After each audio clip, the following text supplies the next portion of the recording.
Hey everybody, my name's Mark. Welcome to Mile High Church. Thanks for spending a part of your weekend with us, especially if you're new. Our vision, Oneness Revealed, a world of love, peace, and abundance for all. And our mission, to serve as a spiritual beacon for personal empowerment and global enlightenment. Before we get started today, we wanted to give you a look at a few things coming up for you and your family around Mile High Church. Our special interfaith event, Devotion of the Magdalene, is coming up this Wednesday. We will join together in the reverent mystical practice and experience the expansion of Christ's consciousness and the essence of the Magdalene in the world. And if you're feeling frustrated or stuck in some aspects of your life, your inner child may need attention. Our Inner Child Journey Workshop offers a safe space for you to nurture the child within. Environmental responsibility is universal. Water, air, and land are our common resources. While they are abundant, they are also limited and need our highest protection. Future generations are threatened by climate change. Colorado State Senator Lisa Cutter believes we can turn this dangerous path around and has implemented laws to protect water from dangerous chemicals and led campaigns to increase recycling and create a circular economy with zero waste. On August 4th, Senator Cutter will discuss her work on pivotal environmental policies and their impact on our community. Join in this unique opportunity to engage with Senator Cutter and learn about her legislative efforts as investments in a sustainable future. A Q&A session will follow her presentation. Buy your ticket for the Devotion of the Magdalene today, and for more information on anything you've heard, stop by the Event Center or connect with us online at milehighchurch.org. Org? All right, this song goes by pretty fast, so help me out. The lyrics are on the screen, and we're going to sing it together. All right, it's one life living is you and me. All right. One life living is you and me. One light shining is you and me. One love loving is you and me, 'cause God is all there is. One life living is you and me. One light shining is you and me.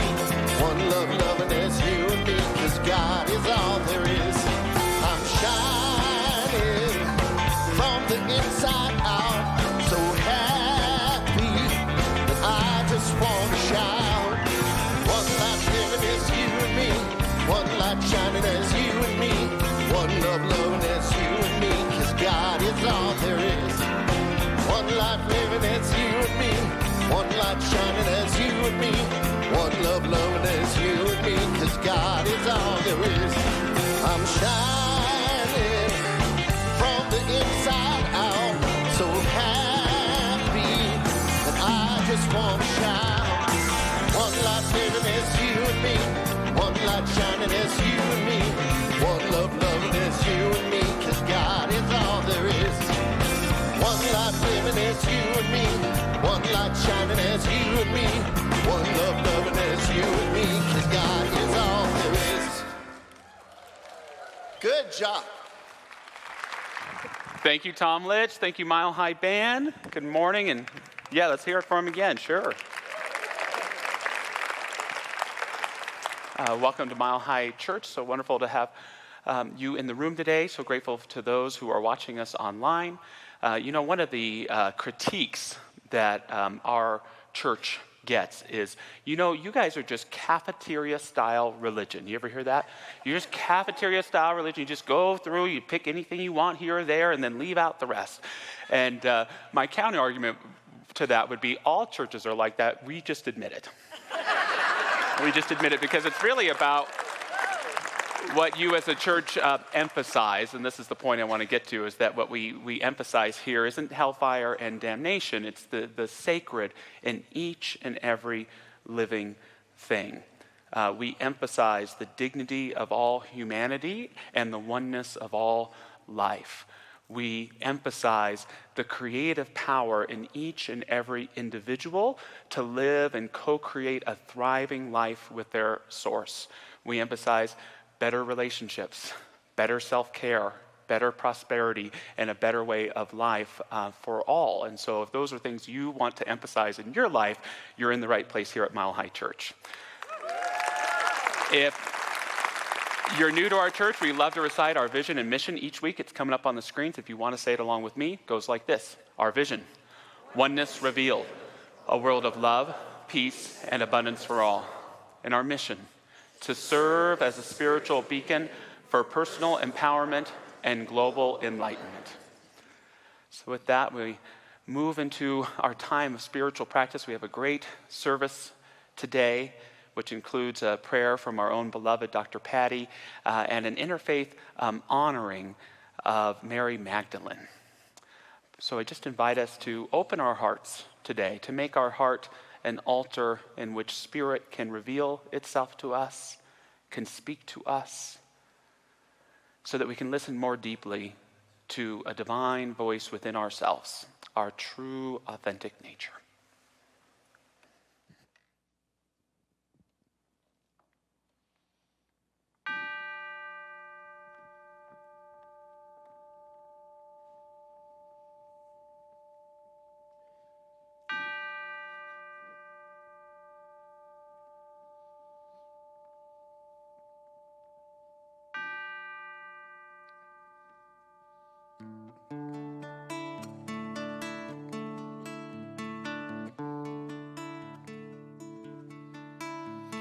Surely the presence of God is in this place. I can feel the mighty power and the grace. I can hear the brush of angel wings. I see glory on each face. Surely the presence God is in this place.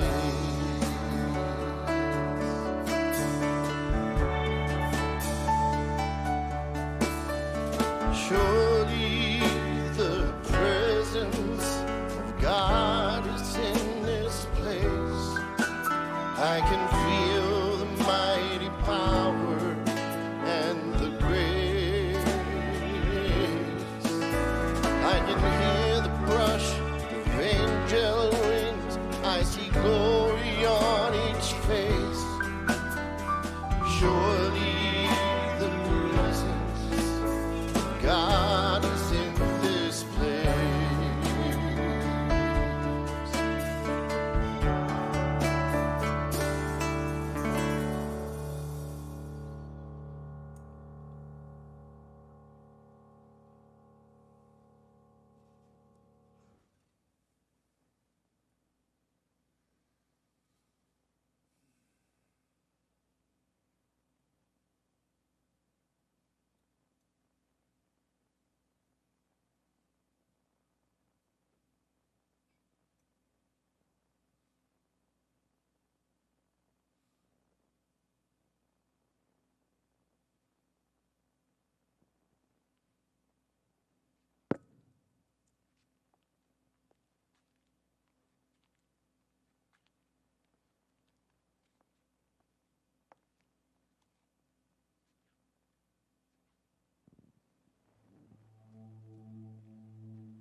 I give thanks for the sacred, holy stillness.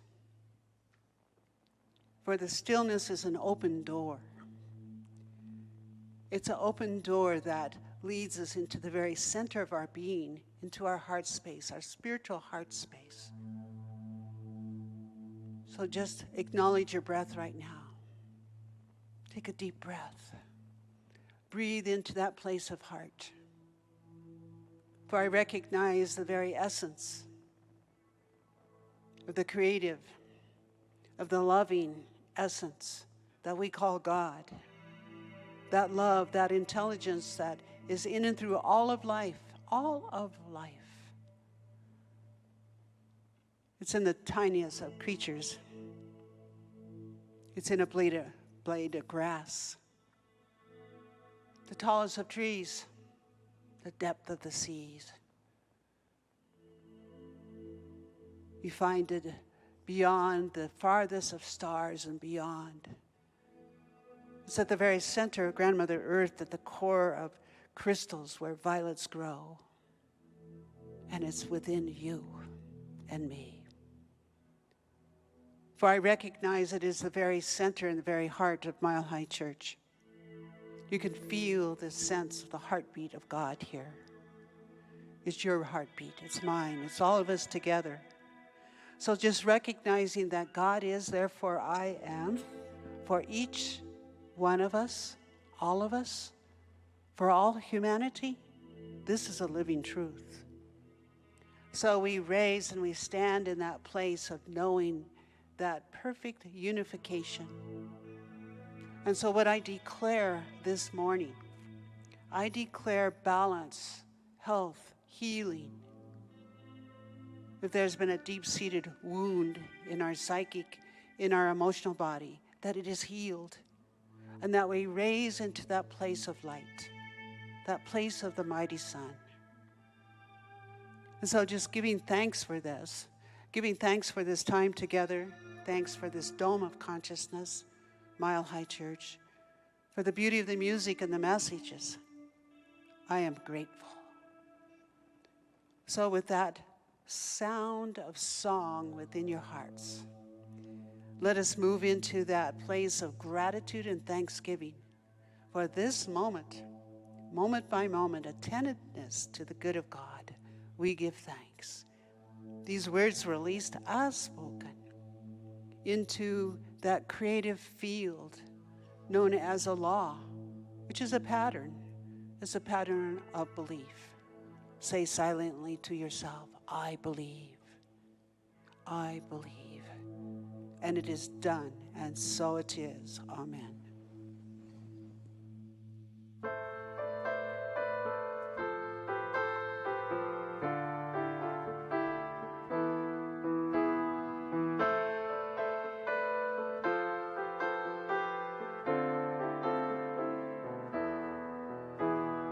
I'm letting go of the things that no longer serve me. As I'm letting go, I am healed, I am made whole. I'm letting go of the things that no longer serve me. As I'm letting go, I am healed, I am made whole. I'm letting go of the things that no longer serve me. As I'm letting go, I am healed, I am made whole. I'm letting go of the things that no longer serve me. As I'm letting go, I am healed, I am made whole. I am letting go of the things that no longer serve me. As I'm letting go, I am healed, I am made whole. I am letting go of the things that no longer serve me. As I'm letting go, I am healed, I am made whole.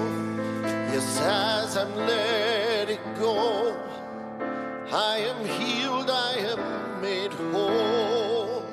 I am healed, I am made whole. I am healed, I am made whole.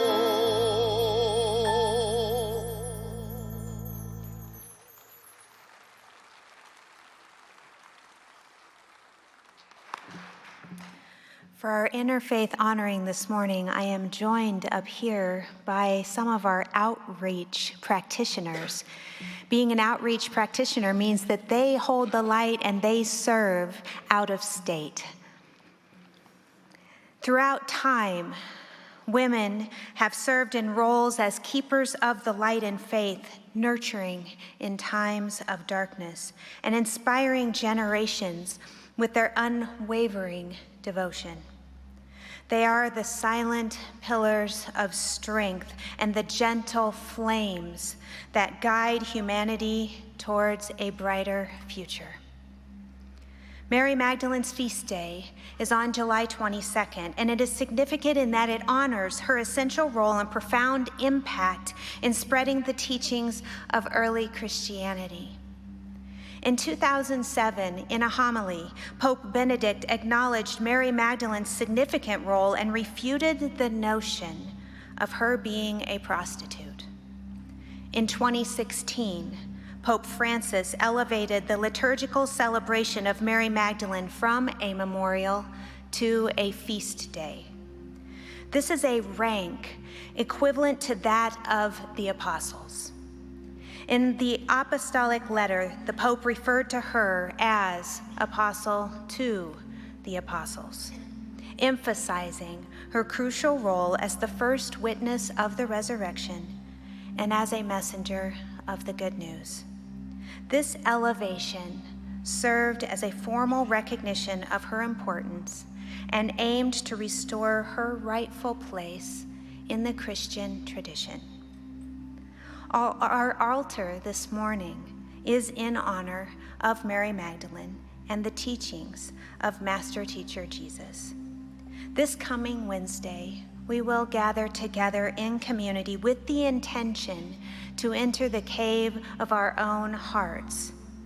We will have created a magnificent rose altar as well as a forest of trees, which represent the teachings that went on after the crucifixion, largely in nature, because they were avoiding the persecution from Roman soldiers.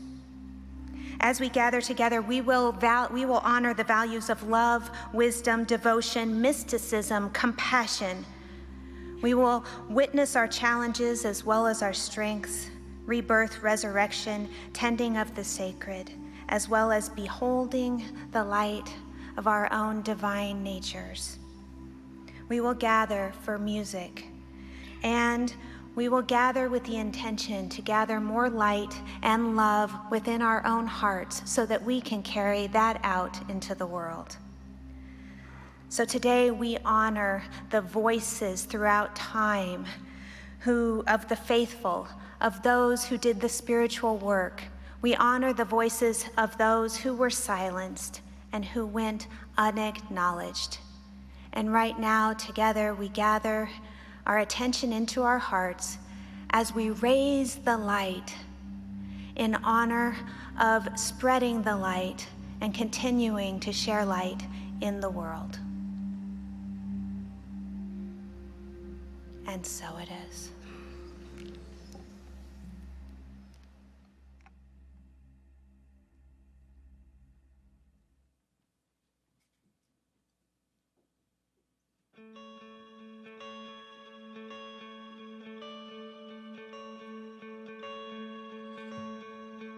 Thank you, Zamira. Thank you for bringing that light.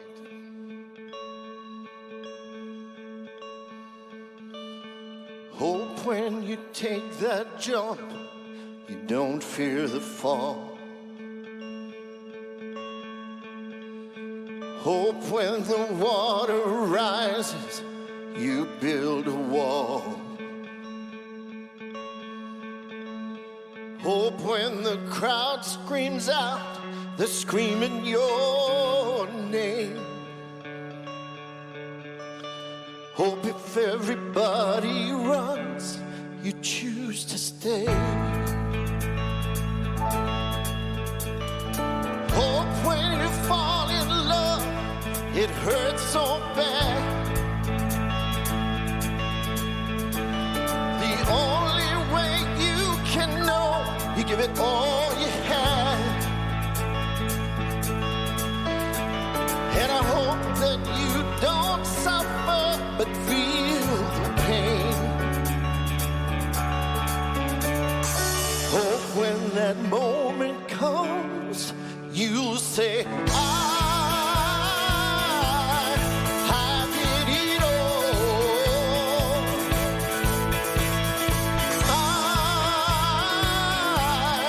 I did it all. I owned every second that this world could give. I saw so many faces, the things that I did with every broken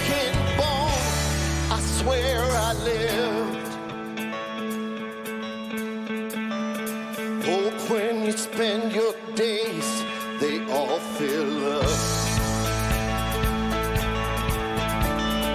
Hope when the sun goes down, you'll raise your cup.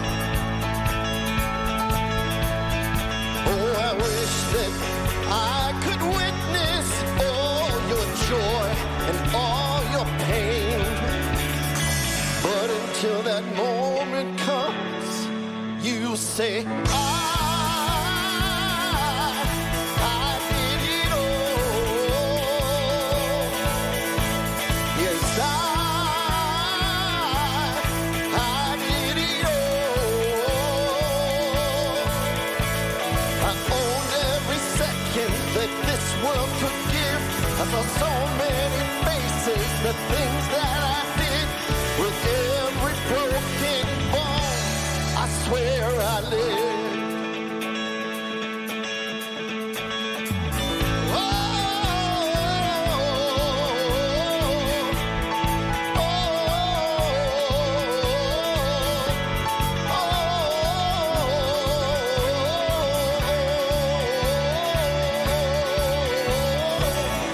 oh, I did it all. Yes, I did it all. I owned every second that this world could give. Saw so many faces, the things that I did. With every broken bone, I swear I live. Swear I live. Yes, I swear I live. I swear I live.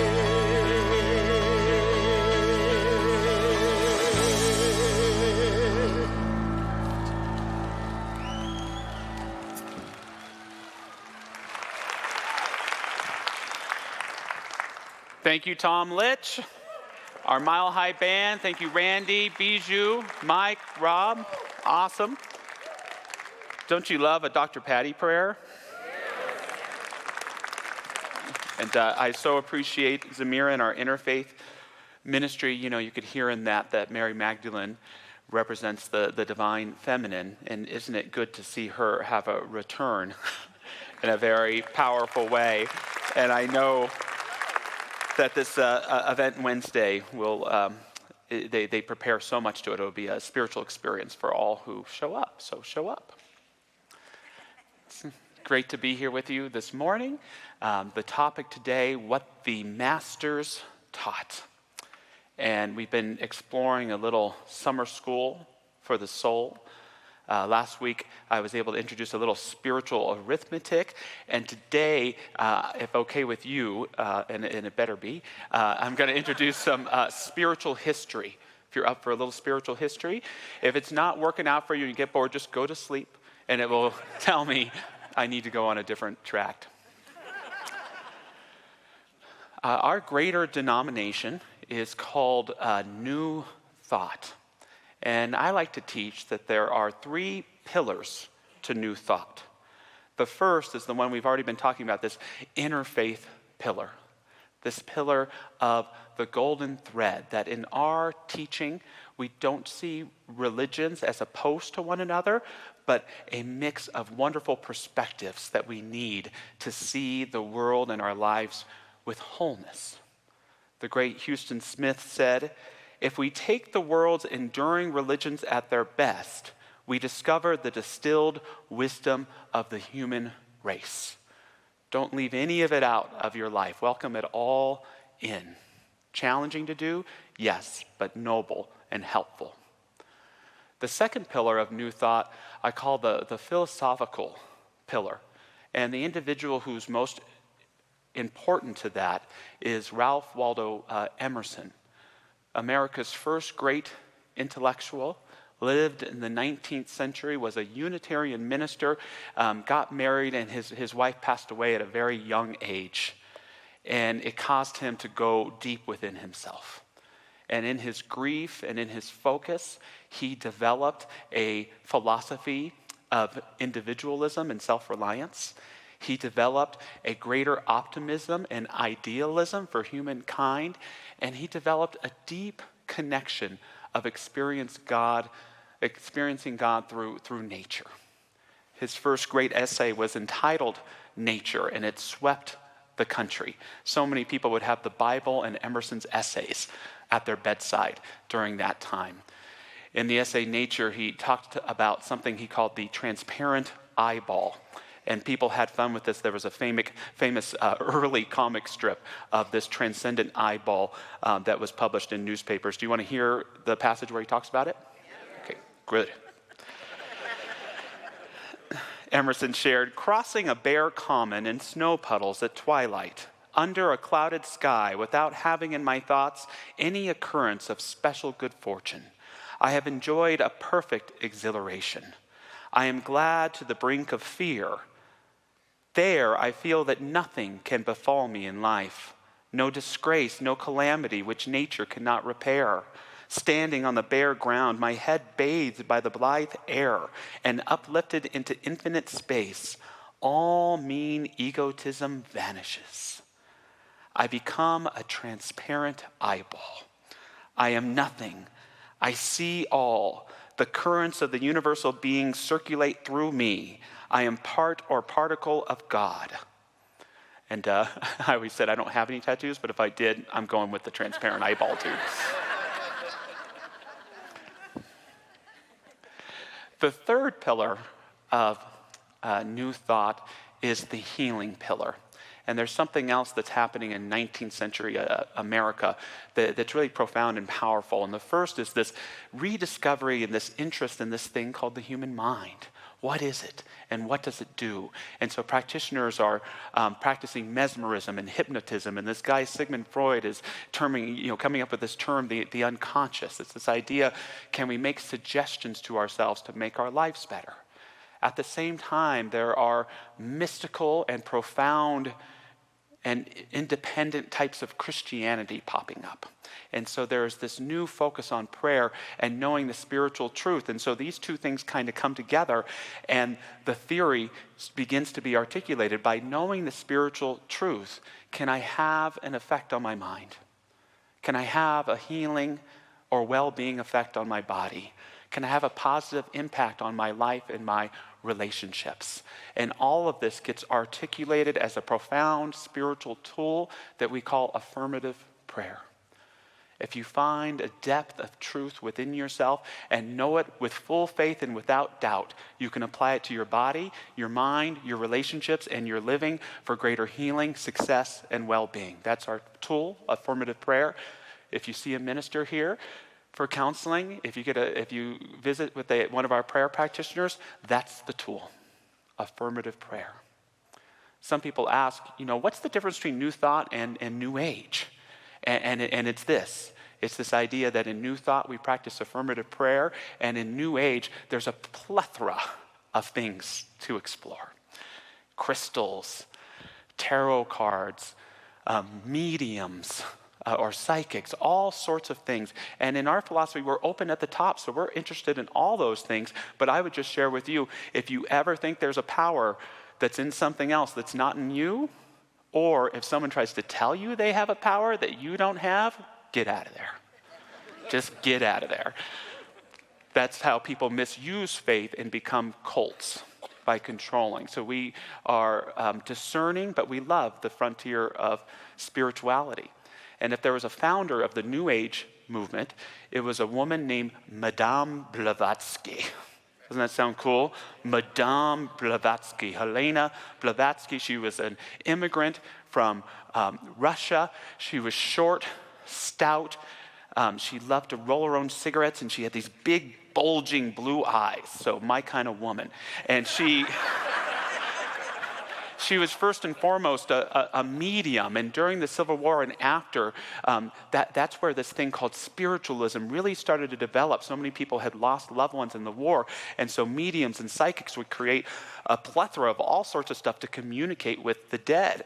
And Blavatsky was very talented at it, and at times would be exposed for her tricks like tipping tables and things like that. But she was also deeply mystical. And I would argue that she's probably the first person that began to see the golden thread. She saw wisdom in Hindu traditions and Buddhist traditions and developing American traditions, and she began to encompass all of that into something she called theosophy. And it still exists today, but it was very influential. It was influential on people like Arthur Conan Doyle, who wrote the Sherlock Holmes book, or Frank Baum, who wrote our great American myth, The Wizard of Oz. It has all sorts of Blavatskyan ideas in it.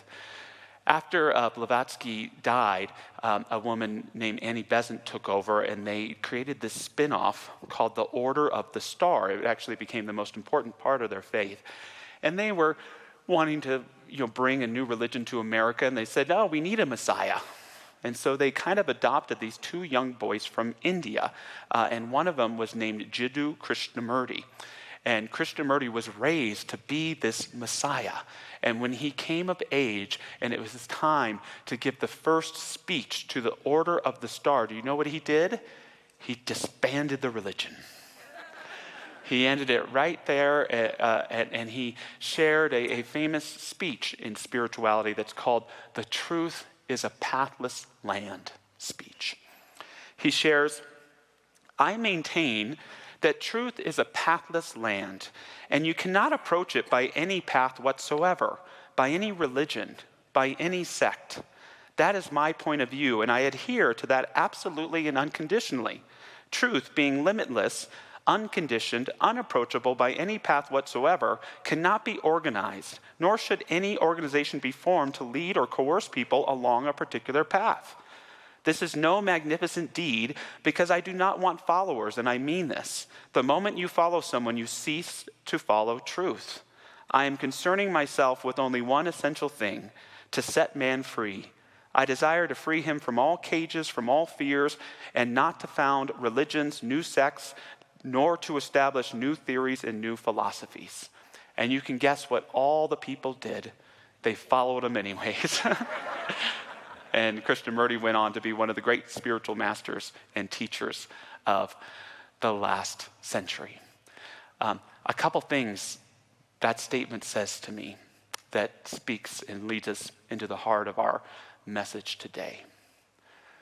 The first is that although we teach that there's many paths to God and we honor all religious faiths, I think that your religion can inform your path, but it shouldn't be your path. Your religion should not necessarily be your faith, but it should inform your faith. Religion and spirituality are different in this sense that no matter what religion you are, the question I really have for you around your spirituality is what's bringing you closer to God? What in your life is bringing you closer to God? What are you doing in your life that's allowing God to get closer to you in your heart, in your mind, in your relationships? That's your path. It's no one else's path. And that's the wonder of the spiritual life, is we can take our religion, we can take the faith of our upbringing and apply the best of it, but at some point it's all about you and the divine within you. The other thing that Krishnamurti's comment gets me thinking about is the simple but important recognition that there is often a difference between what the masters taught and what their followers taught about them. Right? There's the religion of the masters, and then there's the religions about them. And the religions about them can be really wonderful things, but they require discernment, because when they're not conscious and they get caught up in that power thing, the religion that they teach about the master actually contradicts and keeps you from what the actual master was trying to teach and to say.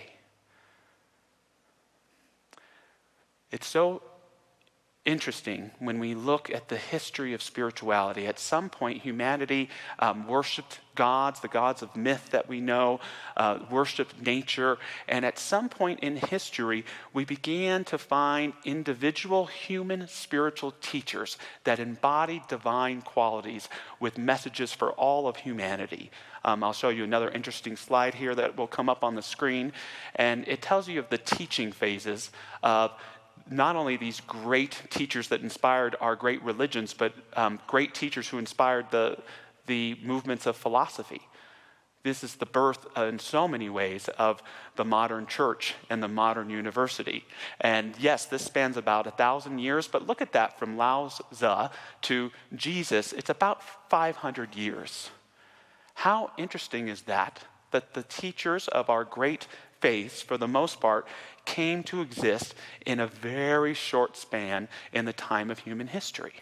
I wonder if the answer is that when the student was ready, that the teacher finally appeared. I sat on that until I realized we still ain't ready for what these great masters had to teach us. But in a sense, they're these wonderful demonstrations of human consciousness. And they have so much to teach us, not contradictory to each other, but layers of perspective for a whole life. Socrates teaches us how to think. Jesus teaches us how to love. The Buddha teaches us how to be. Lao Tzu teaches us how to live. Socrates tells us that the diamond of life is wisdom. And the way to receive wisdom is to admit that you don't know, and to explore and to learn, for the unexamined life is not worth living.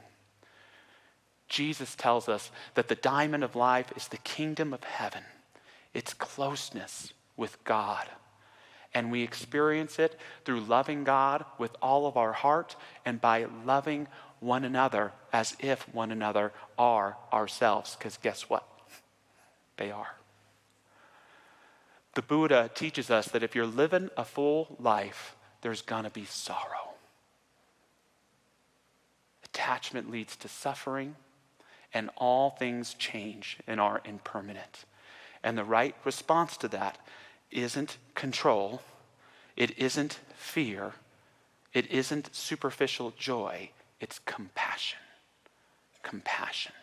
And compassion gives birth to greater awakening, mindfulness, and enlightenment.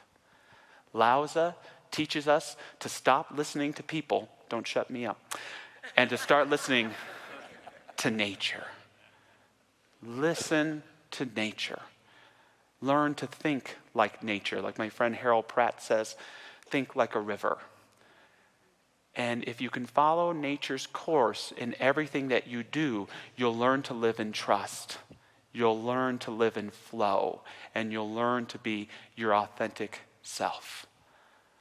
These teachings and perspectives don't contradict each other. They add to one another. What the masters taught help us to live greater and more profound lives in all that we do.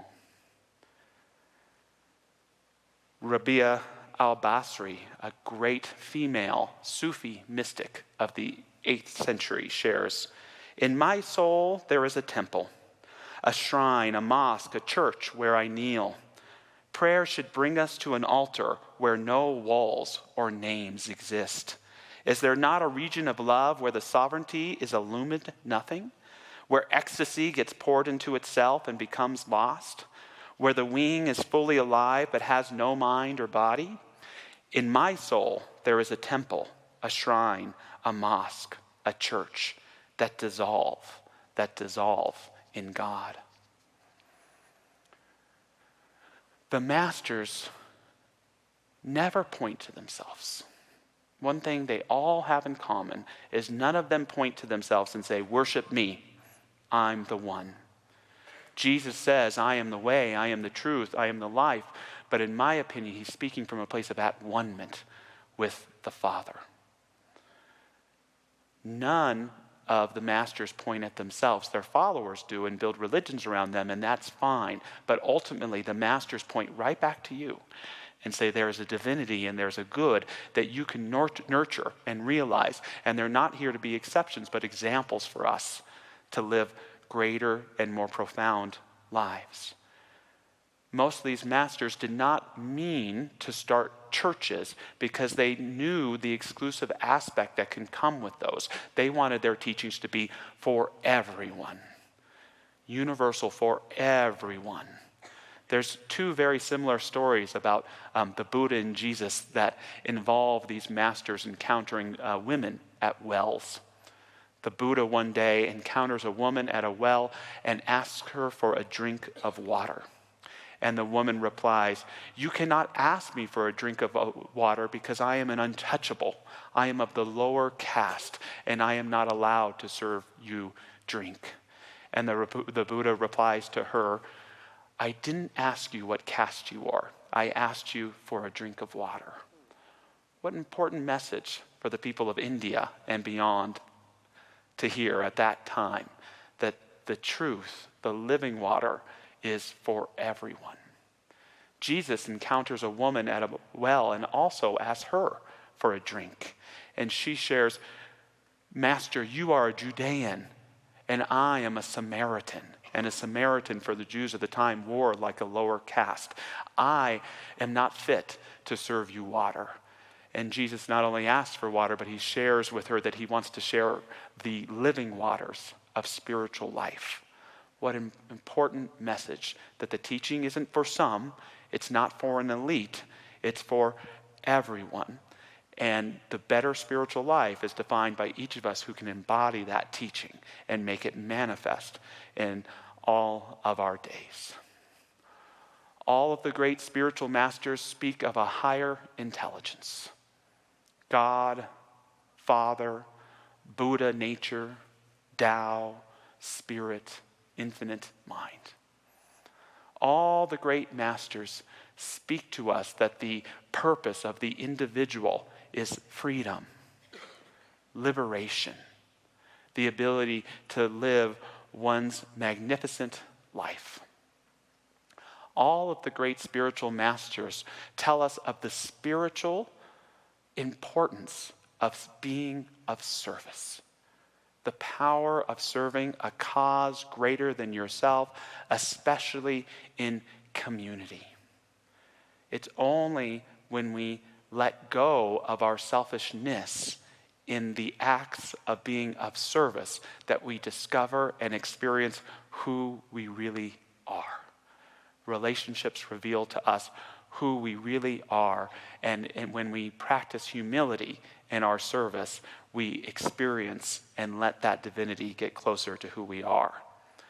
In the Bhagavad Gita, the great spiritual work of Hinduism, we read, "If you cannot shake yourself free from the fever of the ego, you will become a curse on the face of the earth.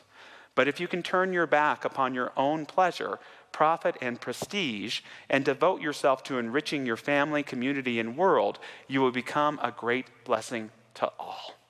And what Ernest Holmes, our founder, figured out is that in being willing to be a blessing to all, you receive all the great blessings of life. That you don't do it for, but the byproduct of that service is greater health and well-being, greater prosperity, greater love, a greater closeness with Spirit. Lose yourself wonderfully in the practice of being of service and in kindness to others. The great spiritual masters teach us as well not to fear death. All the great spiritual masters tell us not to fear death. Do they have different understandings of what may or may not happen when we die? Yes.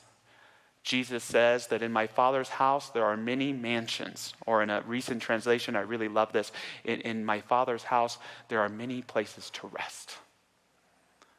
Socrates, almost his last words to his students before being put to death, he said, "And so I go, I to die and you to live, but which of us is on to better things? God only knows." Lao Tzu says, "Live until you die." And that's long enough. In other words, don't worry about it. And so we have some people who teach that our soul goes on into upper echelons of being. We have some masters who teach that your individuality goes away and you become one with nature or the Godhead. There are some spiritual masters that teach that we come back to this life over and over until it finally gets to us, till we finally learn. Our founder, Ernest Holmes, didn't speculate a lot about the afterlife, but he believed in the power of the individual soul, and he believed that we evolved into greater levels of being and becoming. And it's perhaps best described in his What We Believe statement, which if I can find it, I would read it to you proudly here. He shares, "We believe in the individualization of the Spirit in us, and that all people are individualizations of the one Spirit. We believe in the eternality, the immortality, and the continuity of the individual soul forever and ever expanding.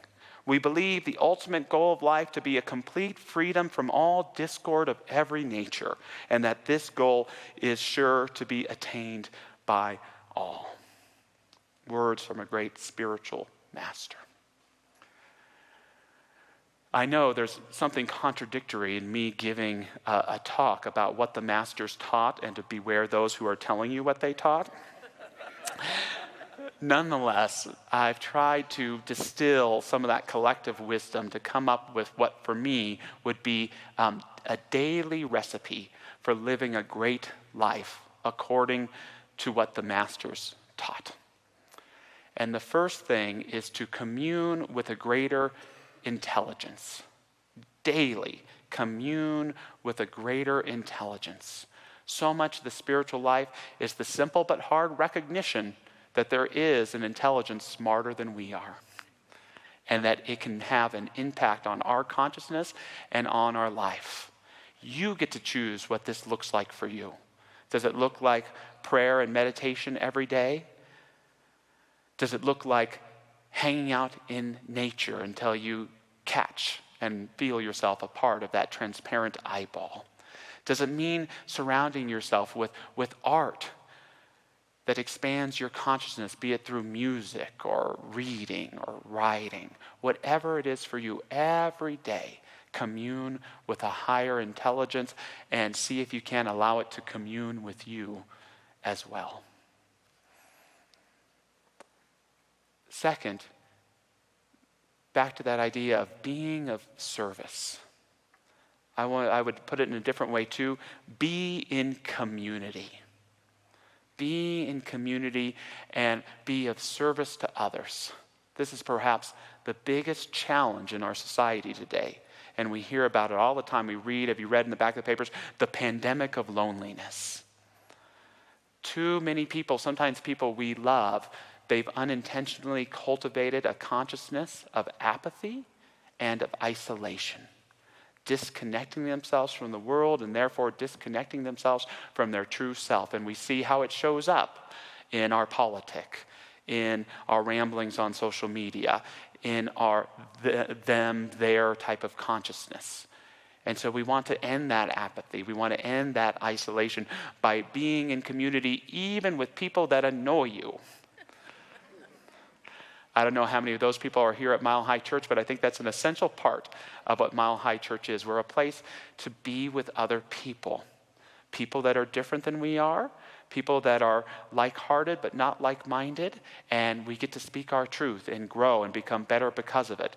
And whether you're right here in Lakewood or somewhere across the country or even in the world, find community somewhere. Or at the very least, as you're practicing your day-to-day life, make kindness your essential spiritual practice. Be kind to someone to let them know that you see who they are as more value than the service that they're doing for you in that moment. Be kind enough to pause and make the person in front of you more important than where it is that you're trying to go. And when we practice this kindness, it creates the ripples that all the great masters teach us that help bring forth a sense of unity, of charity, of well-being, and peace and sanctuary for all. This is something all of us can participate in. Third, a recipe for a daily life from what the masters teach us is to experience your whole life today. You don't have to wait for an afterlife to have a sense of eternity in your everyday life today. Too many people, when it comes to spirituality, they practice a check is in the mail type of consciousness. It's going to come in one day and then I'll be happy and then I'll be thriving and then all my relationships will work. No, it's all already there. The beauty, the richness, the well-being, the whispers of truth left over from the Master, still reverberating in the air and in our genes and in the world today, if we can just listen. Every day ask yourself, did I have that moment of awe, that moment of reverence, where I experienced the whole of my life in a single moment? And lastly, forgive everyone. I'm even going to add to it, forgive everything. All the great spiritual masters point out that blame will not add an hour to your life, that judgment does nothing to the person that you're judging, only limits and inhibits your own being. The SOB may be an SOB, and you may have to spend every day for the rest of your life forgiving that SOB. But your forgiveness at heart has nothing to do with the SOB. SOB, I'll say it one more time, and then I'll end it, Ken. Daily forgiveness is about releasing anything that's keeping you from living your whole life. It's about releasing anything that's keeping you from being your authentic and true self. It's about releasing anything that's holding you back into living fully this day and tomorrow. How do we do it? We simply remember our values and the truth of who we are and why we're here. We do a ritual to let things go, whether it's something major that happened to us a long time, or just an off-pleasant word from someone we encountered, or a mistake that we made ourselves. We release it and we get back to now, and that's what forgiveness is, and it's what helps us move forward to live that thriving life. To close with a final word from Krishnamurti as we move into affirmative prayer today. Those who really desire to understand, who are looking to find that which is eternal, without beginning and without an end, will walk together with a greater intensity, will be a danger to everything that is unessential, to unrealities, to shadows. And they will concentrate. They will become the flame because they understand. Such a body we must create, and that is my purpose. So inviting any of our wonderful prayer practitioners to stand if they so choose, and for those in our teal sanctuary, these incredible beings are here to speak a word of affirmative prayer with you today to uplift your life and your being. And I again call us back into the question, what is bringing me closer to God? Is it an activity? Is it a way of listening? Is it a way of helping someone else? And ask again as well, what am I doing that is allowing God to come closer to me, to remember our at-one-ment, and that I do not walk my path alone, but I am surrounded by a spiritual power that the masters did not invent, but cultivated and brought forth with a level of clarity and articulation that is available for me today to embody. I embrace the spiritual life that the masters taught. And as I live that life, their message continues to teach me. And what I know to be true of all of us is there's a little bit of mastery in you and in me. A little bit of mastery all within us that we can approach not with arrogance, but with humility, to allow ourselves to also be messengers of a divine truth. What is that message of divine truth that Spirit wants us to hear today? About who you are, about who you love, about who loves you, about who you are called to be and become, and to call yourself into a divine self-acceptance, perhaps like never before in this very moment, to love yourself as you are, whole, even in feelings of incompleteness. We allow the Spirit to rise up in us. We allow it to be a gift to those we love around us. And we do not hide it, but we share it with that grand light that reminds us of the real truth of life and our oneness with one another. And so it is.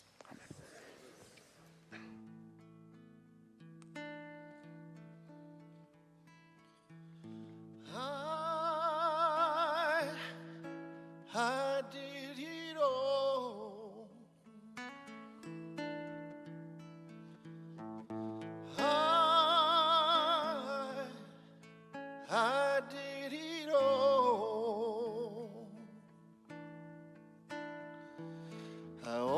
and every second that this world could give.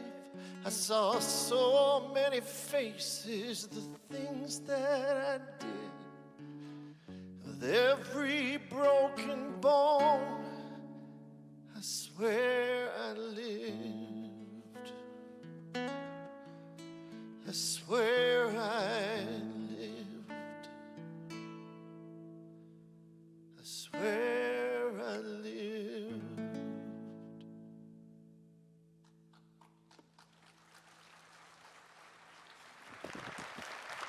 Thank you, Tom. Thanks for being a part of Mile High Church today. It wouldn't be the same without you. We're moving into our time of offering, and I'm so grateful for everything that you do to financially support Mile High Church, people here in the sanctuary and everyone watching online. I always love to practice a little bit of a culture of honoring during the offering time, and I'm so grateful for all of our staff, but I want to take a moment today to thank the incredible facilities team at Mile High Church.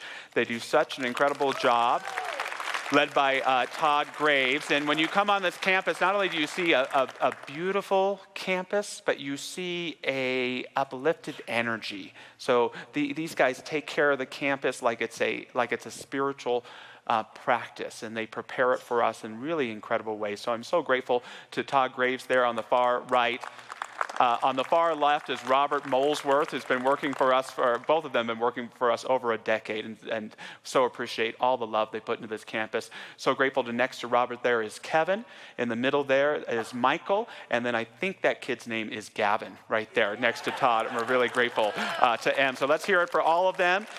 They're all working probably right now, but if you see them, say thank you, and we're so grateful for the environment they create. While we're on the topic of Mile High and people who work here, we have some part-time positions available at Mile High Church, so if you're looking for an extension of something you're doing, go to our website. It's milehighchurch.org, and I think you just put /jobs. You can see all sorts of things. Mile High Church needs a latte cart, right? It's not church without the latte cart. So we're ready for our latte cart manager. There's positions in facilities, accounting. We need a new chef for our wisdom keeper. So check that out. It could be a great way to get involved. So again, thank you for your abundance, for knowing how abundant you are. Thank you for choosing to share of your abundance with Mile High Church, to invest in the spiritual community so we can seek and manifest our vision to be a spiritual beacon in the world. And I know that as we share our abundance, it uplifts Mile High Church, but it lifts all of the people of Mile High Church as well. So thank you so much for your gifts. However you give them, let's say our offering affirmation together. It goes like this: divine love as me blesses and multiplies all that I am, all that I have, and all that I circulate. And so it is. This song is for the facilities department, so the lyrics are very important. We're honoring them today. Here we go.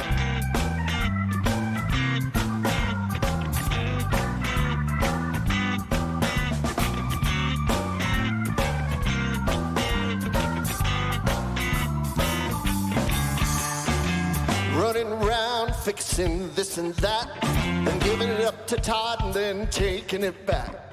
Just release and let it go. You don't even have to think about it no more. Get out of the way. Get out of the way. Get out of the way.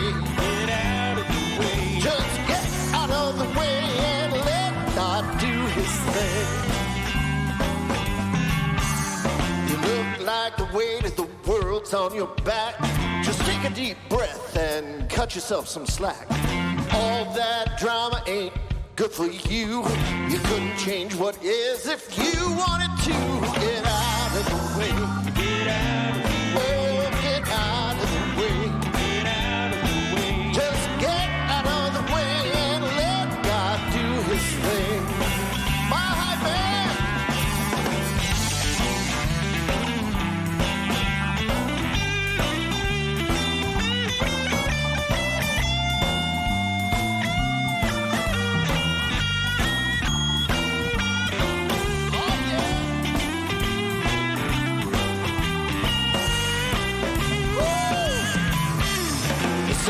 gonna shine and the river's gonna flow. The tide's gonna rise without your say-so. The universe is working and the good is flowing. You don't plant a seed, then dig it up to see if it's growing. Get out of the way. Get out of the way. Oh, get out of the way. Get out of the way. Just get out of the way and let God do his thing. Oh, get out of the way. Get out of the way. Get out of the way. Get out of the way. Just get out of the way. God do her thing.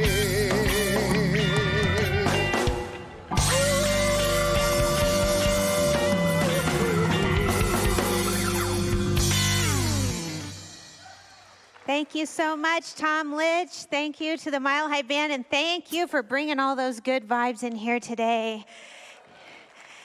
And if you are here at Mile High Church for the first time with an open heart, we welcome you here, and we invite you to go out in our lobby here to the Welcome Center where you can get a gift and where we can meet you personally, because I'll be out there and we have some other folks out there. I'd love to meet you and shake your hand.